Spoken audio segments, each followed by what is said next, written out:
البرق نے آصفہ کو ایک راز بنا کے رکھا ہوا تھا۔ اس نے ابھی کسی کو نہیں بتایا تھا کہ اس نے دوسری شادی کر لی ہے۔ دوسری شادی معیوب نہیں تھی، لیکن وہ ڈرتا تھا کہ دوست مذاق اڑائیں گے کہ اتنا عرصہ ایک بیوی کے ساتھ گزار کر 40 سال کی عمر میں نوجوان لڑکی کے ساتھ شادی کر لی۔ مگر یہ بھید چھپ نہ سکا۔ علی بن سفیان نے شہر میں اور فوجی کیمپوں کے ارد گرد اپنے جاسوس پھیلا رکھے تھے۔ اسے یہ اطلاعیں مل رہی تھیں کہ فوجی میلے کے بعد شہر میں جوا اور بدکاری بڑھ رہی ہے۔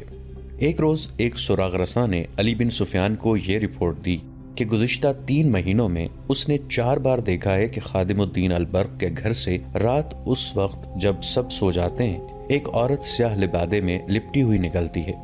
وہ تھوڑی دور جاتی ہے تو ایک آدمی اس کے ساتھ ہو جاتا ہے۔ سراغ رساں نے بتایا کہ 2 بار اس نے یہیں تک دیکھا۔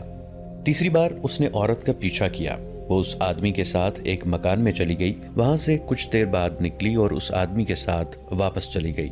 اس سراغ رساں نے بتایا کہ اس نے عورت کو گزشتہ رات گھر سے نکلتے ایک آدمی کے ساتھ جاتے دیکھا تو تعقب کیا۔ وہ اسی مکان میں داخل ہو گئی۔ ذرا سی دیر بعد وہ ایک آدمی کے ساتھ مکان سے نکلی۔ وہ دونوں شہر کے ایک بہت بڑے مکان میں داخل ہوئے۔ سراغ رساں مکان سے دور دور رہا۔ بہت سا وقت گزر جانے کے بعد اس مکان سے ایک ایک کر کے 11 آدمی نکلے۔ آخر میں یہ عورت ایک آدمی کے ساتھ نکلی۔ سراغ رساں اندھیرے سے فائدہ اٹھاتے ہوئے ان کے تعاقب میں گیا۔ البرق کے مکان سے کچھ دور آدمی ایک اور طرف چلا گیا اور عورت البرق کے مکان میں داخل ہو گئی۔ سراغ رساں البرق جیسے حاکم کے گھر کے متعلق کوئی بات کہنے کی جرت نہیں کر سکتا تھا، لیکن علی بن سفیان کی ہدایات اور احکام بڑے ہی سخت تھے۔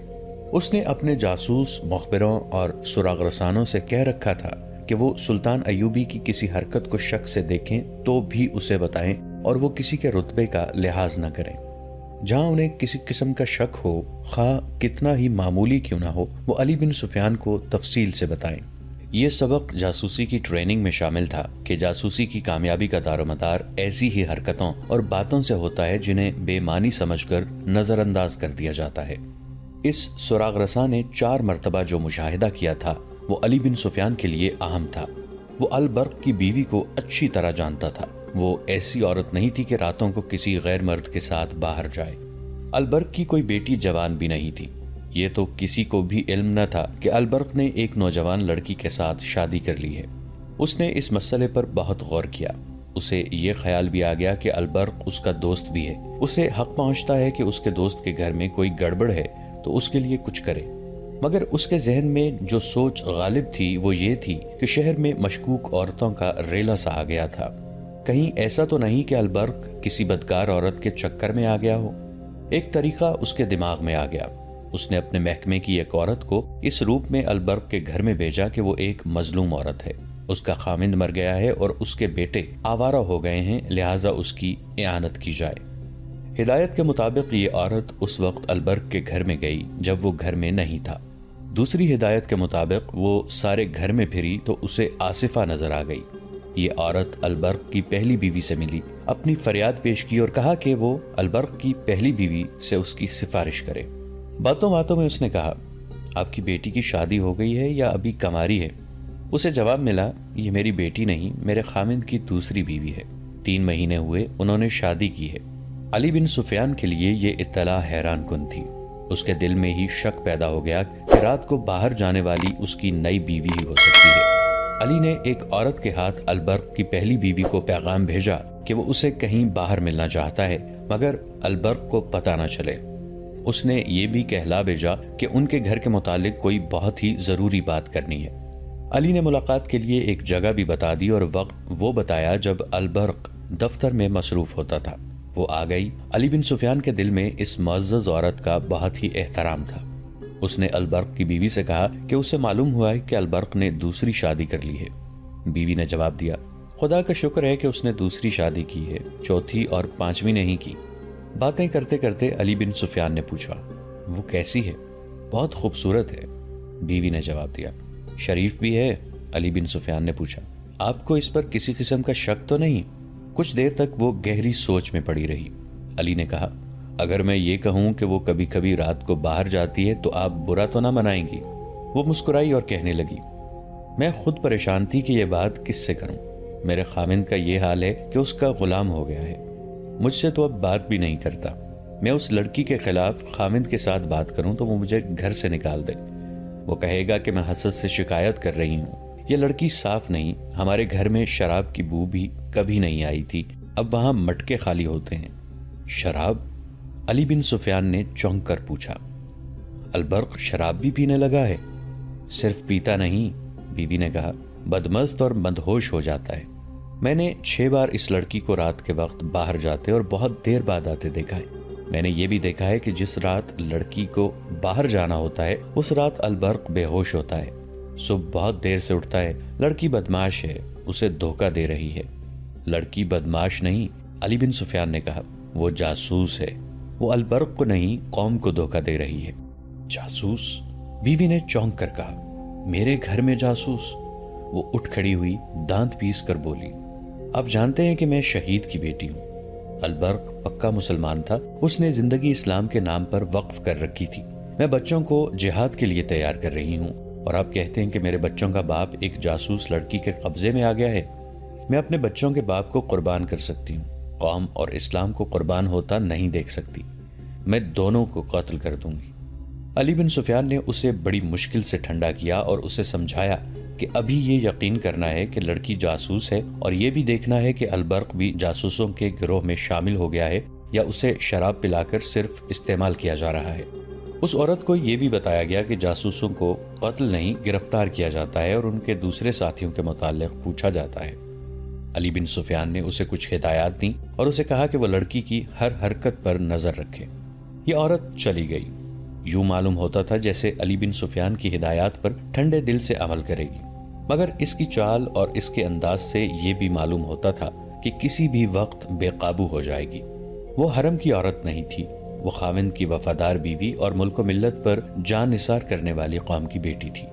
خادم الدین، البرق اور علی بن سفیان صرف رفیق کار ہی نہیں تھے، ان کی گہری دوستی بھی تھی۔ وہ ہم عمر تھے، انہوں نے اکٹھے مارکے لڑے تھے، دونوں سلطان ایوبی کے پرانے ساتھی تھے۔ اتنی گہری دوستی کے باوجود البرق نے علی بن سفیان سے دوسری شادی چھپا رکھی تھی۔ علی کو معلوم ہوا تو اس نے البرق کے ساتھ اس ضمن میں کوئی بات نہ کی۔ وہ اس کی بیوی کی وساطت سے اس کے گھر کا معمہ حل کرنے کی کوششوں میں لگا ہوا تھا۔ اس نے البرق کے مکان اور اس مکان کے درمیان اپنے جاسوسوں میں اضافہ کر دیا تھا جہاں البرق کی نئی بیوی رات کو جایا کرتی تھی۔ البرق کی پہلی بیوی کے ساتھ باتیں کیے 2 راتیں گزر گئی تھیں، لڑکی باہر نہیں نکلی تھی۔ جاسوس پوری رات بیدار رہتے تھے۔ تیسری رات نصف شب سے ذرا پہلے علی بن سفیان گہری نیند سویا ہوا تھا۔ اس نے اپنے عملے اور اپنے ملازموں سے کہہ رکھا تھا کہ وہ جب چاہیں اسے جگا سکتے ہیں۔ وہ ان حاکموں سے مختلف تھا جو کسی کو آرام میں مخل ہونے کی اجازت نہیں دیتے تھے۔ اس رات علی کو ملازم نے گہری نیند سے بیدار کیا اور کہا، عمر آیا ہے، گھبرایا ہوا ہے۔ علی بن سفیان کمان سے نکلے ہوئے تیر کی طرح کمرے سے نکلا، صحن 2-3 چھلانگوں میں عبور کیا اور ڈیوڑی سے باہر نکل گیا۔ اس کے عملے کا ایک آدمی باہر کھڑا تھا۔ اس نے کہا، ملازم کو دوڑائیں، 10-12 سوار فوراً منگوائیں، اپنا گھوڑا جلدی تیار کریں، پھر آپ کو بتاتا ہوں کہ کیا ہوا ہے۔ علی بن سفیان نے ملازم کو 14 مسلح سوار اور اپنا گھوڑا اور تلوار لانے کو دوڑایا اور عمر سے پوچھا، کہو کیا بات ہے؟ عمر اور آذر نام کے 2 جاسوس آصفہ کو دیکھنے کے لیے متعین تھے۔ علی بن سفیان نے انہیں حکم دے رکھا تھا کہ لڑکی گھر سے نکل کر کہیں جائے تو اسے فوراً اطلاع دی جائے۔ عمر بڑی خطرناک اطلاع لے کر آیا۔ اس نے بتایا کہ تھوڑی دیر گزری، البرق کے گھر سے سیاہ چادر میں سر سے پاؤں تک لپٹی ہوئی ایک عورت نکلی۔ 50-60 گز آگے گئی تو البرق کے گھر سے اسی لباس میں ایک اور عورت نکلی۔ وہ بہت تیز اگلی عورت کے پیچھے چلی گئی۔ جب اس سے ذرا دور رہ گئی تو اگلی عورت رک گئی۔ دونوں جاسوس چھپے ہوئے تھے، انہیں کوئی نہ دیکھ سکا، وہ تعقب بھی چھپ کر کرتے تھے۔ دونوں عورتوں میں نہ جانے کیا بات ہوئی، ان میں سے ایک نے تالی بجائی، کہیں قریب سے ایک آدمی نکلا، اس نے بعد میں آنے والی عورت کو پکڑنا چاہا۔ عورت نے اس پر کسی ہتھیار کا وار کیا جو اندھیرے میں نظر نہیں آتا تھا۔ اس آدمی نے بھی اس پر کسی ہتھیار سے وار کیا۔ جو عورت پہلے آئی تھی اس کی آواز سنائی دی، اسے اٹھا کر لے چلو۔ دوسری عورت نے اس پر وار کیا، اس کی چیخ سنائی دی۔ دوسری عورت نے اس پر ایک اور وار کیا اور آدمی کا وار بچایا بھی۔ دونوں عورتیں زخمی ہو گئی تھیں۔ عمر علی بن سفیان کو اطلاع دینے دوڑ پڑا۔ آذر وہیں چھپا رہا، اسے یہ دیکھنا تھا کہ یہ لوگ کہاں جاتے ہیں۔ علی بن سفیان نے اس قسم کے ہنگامی حالات کے لیے تیز رفتار اور تجربہ کار لڑاکا سواروں کا ایک دستہ تیار کر رکھا تھا۔ یہ سوار اپنے گھوڑوں کے قریب سوتے تھے، زینے اور ہتھیار ان کے پاس رہتے تھے۔ انہیں یہ مشق کرائی جاتی تھی کہ رات کے وقت ضرورت پڑنے پر وہ چند منٹوں میں تیار ہو کر ضرورت کی جگہ پہنچیں۔ وہ اس قدر تیز ہو گئے تھے کہ علی بن سفیان کے ملازم نے دستے کے کماندار کو اطلاع دی کہ 14 سوار بھیج دو، تو وہ علی بن سفیان کے کپڑے بدلنے اور اس کا گھوڑا تیار ہونے تک پہنچ گئے۔ علی بن سفیان کی قیادت اور عمر کی رہنمائی میں وہ واردات کی جگہ پہنچے۔ 2 سواروں کے ہاتھوں میں ڈنڈوں کے ساتھ تیل میں بھیگے ہوئے کپڑوں کی مشعلیں تھیں۔ وہاں 2 لاشیں پڑی تھیں۔ علی بن سفیان نے گھوڑے سے اتر کر دیکھا، ایک البرق کی پہلی بیوی تھی اور دوسرا آذر تھا۔ آذر یعنی عمر کا ساتھی۔ دونوں زندہ تھے اور خون میں ڈوبے ہوئے تھے۔ آذر نے بتایا کہ وہ البرق کی بیوی کو پھینک کر چلے گئے تو ان کے پاس آ گیا۔ اچانک پیچھے سے کسی نے اس پر خنجر کے 3 وار کیے۔ وہ سنبھل نہ سکا، حملہ آور بھاگ گیا۔ آذر نے بتایا کہ دوسری عورت البرق کے گھر کی طرف نہیں گئی بلکہ ادھر گئی ہے جہاں وہ پہلے جایا کرتی تھی۔ عمر کو اس گھر کا علم تھا۔ علی بن سفیان نے 2 سواروں سے کہا کہ وہ دونوں زخمیوں کو فوراً جراح کے پاس لے جائیں اور ان کا خون روکنے کی کوشش کریں۔ باقی سواروں کو وہ عمر کی رہنمائی میں اس مکان کی طرف لے گیا جہاں آصفہ پہلے کئی بار جاتے دیکھی گئی تھی۔ وہ پرانے زمانے کا بڑا مکان تھا۔ اس سے ملحق کئی اور مکان تھے۔ پچھواڑے سے گھوڑے کے ہنہنانے کی آواز آئی۔ علی نے اپنے سواروں کو مکان کے دونوں طرف سے پیچھے بھیجا۔ 2 سواروں کو مکان کے سامنے کھڑا کر دیا اور کہا کہ کوئی بھی اندر سے نکلے اسے پکڑ لو، بھاگنے کی کوشش کرے تو پیچھے سے تیر مارو اور ختم کر دو۔ سوار ابھی چکر کاٹ کر پچھواڑے کی طرف جا ہی رہے تھے کہ دوڑتے گھوڑوں کے ٹاپو سنائی دینے لگے۔ علی بن سفیان نے ایک سوار سے کہا، سرپٹ جاؤ، اپنے کماندار سے کہو کہ اس مکان کو گھیرے میں لے کر اندر داخل ہو جائے، اندر کے تمام افراد کو گرفتار کر لے۔ سوار کیمپ کی طرف روانہ ہو گیا۔ علی بن سفیان نے بلند آواز سے اپنے سواروں کو حکم دیا، ایڑ لگاؤ، تعقب کرو، ایک دوسرے کو نظر میں رکھو، اور اس نے اپنے گھوڑے کو ایڑ لگائی۔ یہ رسالے کے چنے ہوئے گھوڑے تھے۔ ان کے سوار سلطان ایوبی سے کئی بار خراج تحسین حاصل کر چکے تھے۔ مفرور بھی شاہ سوار معلوم ہوتے تھے۔ ان کے گھوڑوں کے ٹاپو بتاتے تھے کہ اچھی نسل کے بہت تیز دوڑنے والے گھوڑے ہیں۔ یہ شہر کا علاقہ تھا جہاں مکانوں کی رکاوٹیں تھیں، گلیاں تھیں جو گھوڑوں کی دوڑ کے لیے کشادہ نہیں تھیں۔ ان سے آگے کھلا میدان تھا۔ اندھیرے میں گھوڑے نظر نہیں آتے تھے۔ ان کی آوازوں پر تعقب ہو رہا تھا۔ وہ جب کھلے میدان میں گئے تو ان کا چھپنا مشکل ہو گیا۔ افق کے پس منظر میں وہ سایوں کی طرح صاف نظر آنے لگے۔ وہ 4 تھے۔ انہوں نے کم و بیش 100 گز کا فاصلہ حاصل کر لیا تھا۔ وہ پہلو بہ پہلو جا رہے تھے۔ علی بن سفیان کے حکم پر 2 سواروں نے اسی رفتار سے گھوڑے دوڑاتے تیر چلائے۔ تیر شاید خطا گئے تھے۔ بھاگنے والے دانشمند معلوم ہوتے تھے۔ تیر ان کے قریب سے یا درمیان سے گزرے تو انہوں نے گھوڑے پھیلا دیے۔ وہ اکٹھے جا رہے تھے۔ ان کے گھوڑے کھلنے لگے۔ نہایت اچھے طریقے سے گھوڑے ایک دوسرے سے خاصے دور ہٹ گئے۔ علی بن سفیان کا دستہ بہت تیز تھا۔ فاصلہ کم ہوتا جا رہا تھا، مگر بھاگنے والوں کے گھوڑے اور زیادہ ایک دوسرے سے ہٹتے جا رہے تھے۔ آگے کھجور کے پیڑوں کا جھنڈ آ گیا۔ ان کے گھوڑے وہاں اس طرح ایک دوسرے سے دور ہٹ گئے کہ 2 دائیں طرف اور 2 کھجوروں کے بائیں طرف ہو گئے۔ یہ جگہ اونچی تھی۔ گھوڑے اوپر اٹھے اور غائب ہو گئے۔ تعقب کرنے والے بلندی پر گئے تو انہیں آگے جو جاگتے سائے نظر آئے وہ ایک دوسرے سے بہت ہی دور ہو گئے تھے۔ پھر وہ اتنی دور دور ہو گئے کہ ان کے رخ ہی بدل گئے۔ علی بن سفیان جان گیا تھا کہ وہ اس کے سواروں کو منتشر کرنا چاہتے ہیں۔ علی نے بلند آواز سے کہا، ہر سوار کے پیچھے تقسیم ہو جاؤ، ایک دوسرے کو بتا دو، ایڑ لگاؤ، فاصلہ کم کرو، کمانوں میں تیر ڈالو۔ سوار تقسیم ہو گئے۔ سب نے کندھوں سے کمانے اتار کر تیر ڈال لیے اور تقسیم ہو کر ایک ایک گھوڑے کے پیچھے لگ گئے۔ ان کے گھوڑوں کی رفتار اور تیز ہو گئی۔ ٹاپوں کے شور و غل میں کمانوں سے تیر نکلنے کی آوازیں سنائی دیں۔ کسی نے للکار کر کہا، ایک کو مار لیا، گھوڑا بے قابو ہو گیا ہے۔ ادھر علی بن سفیان کے ساتھ جو 2 سوار تھے انہوں نے بیک وقت تیر چلائے۔ اندھیرے میں تیر خطا جانے کا ڈر تھا اور تیر خطا جا بھی رہے تھے۔ پھر بھی انہوں نے ایک اور گھوڑے کو نشانہ بنا لیا۔ یہ گھوڑا بے قابو ہو کر اور گھوم کر پیچھے کو آیا۔